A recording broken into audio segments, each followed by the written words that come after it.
evaluasi dan analisa Anda terhadap level rupiah saat ini? Baik, saya melihat memang pergerakan pasar valuta asing global, khususnya terhadap US dollar, itu lebih disebabkan oleh ekspektasi tingkat suku bunga yang tetap tinggi di Amerika Serikat. Ini kita bisa lihat pada pricing di futures market dari Fed Funds Rate, di mana ekspektasi tingkat suku bunga di mana upper range dari Fed Funds Rate 5,5% diperkirakan akan bertahan hingga September 2024. Jadi ini kelihatannya yang masih menjadi pendorong di pasar valuta asing global terhadap US dollar dan juga yang menyebabkan kurs rupiah naik dari kisaran 16.000 ke level 16.200 pada saat ini. Tetapi kalau kita melihat data-data ekonomi di Amerika Serikat pada bulan April, sebenarnya saya melihat 3 data utama di Amerika Serikat itu menunjukkan bahwa aktivitas ekonomi di Amerika Serikat yang tidak lagi sekuat pada tahun-tahun sebelumnya.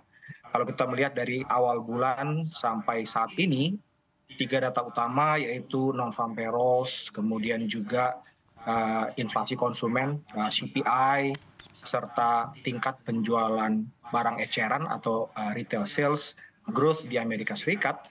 Ketiga data tersebut menunjukkan tren yang menurun. Jadi pertumbuhannya tidak lagi setinggi tahun 2023 dan tahun 2024. Tetapi memang seperti yang kita ikuti dari statement Federal Reserve pada awal bulan ini, bahwa The Fed masih belum merasa yakin untuk bisa menurunkan tingkat suku bunga karena tingkat inflasi yang masih di atas target The Fed yaitu 2%.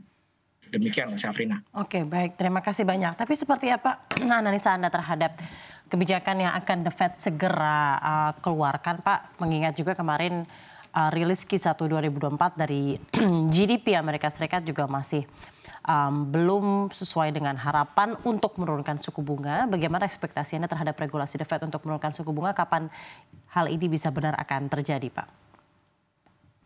Ya, kalau kita melihat revisi dari angka pertumbuhan ekonomi Amerika Serikat di first quarter, di mana belanja konsumen Amerika Serikat direvisi turun dari 2,2% turun menjadi 2%. Ini juga saya pikir memperkuat analisa yang tadi saya sampaikan bahwa aktivitas ekonomi di Amerika Serikat tidak lagi sekuat pada tahun-tahun sebelumnya, tetapi masih belum memberi lampu hijau ya kepada The Fed untuk bisa menurunkan tingkat suku bunga.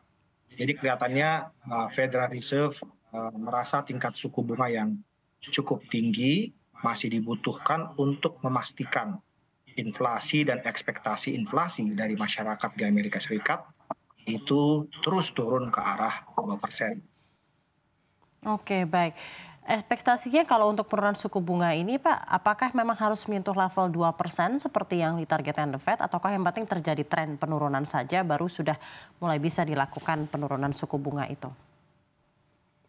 Ya, saya pikir jika trennya terus menurun ke arah 2%, walaupun belum betul-betul menyentuh level 2%, The Fed sudah bisa mulai menurunkan tingkat suku bunga acuan. Hal ini saya pikir dibutuhkan untuk mencegah terjadinya hard landing pada ekonomi di Amerika Serikat.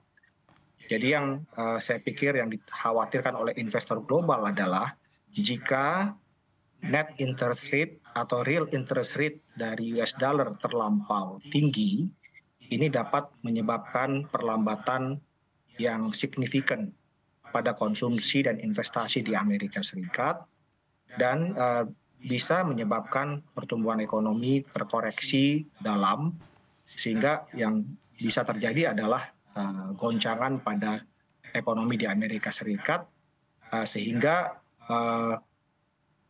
inflasi yang diharapkan turun secara gradual atau bertahap bisa turun secara terlampau cepat Dan itu saya pikir yang sama-sama kita amati sebelumnya sebagai hard landing yang mudah-mudahan bisa dihindari oleh The Fed dengan tidak menunggu tingkat suku bunga betul-betul turun ke arah 2% sebelum dia menurunkan tingkat suku bunga.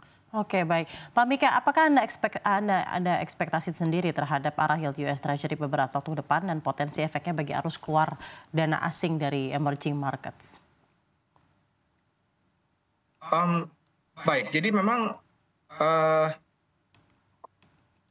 arah dari yield atau tingkat suku bunga jangka menengah panjang yang diindikasikan pada pasar obligasi khususnya di Amerika Serikat ini akan bergantung pada tingkat suku bunga acuan Federal Reserve dan juga tingkat suku bunga acuan Federal Reserve itu juga akan bergantung pada ekspektasi inflasi.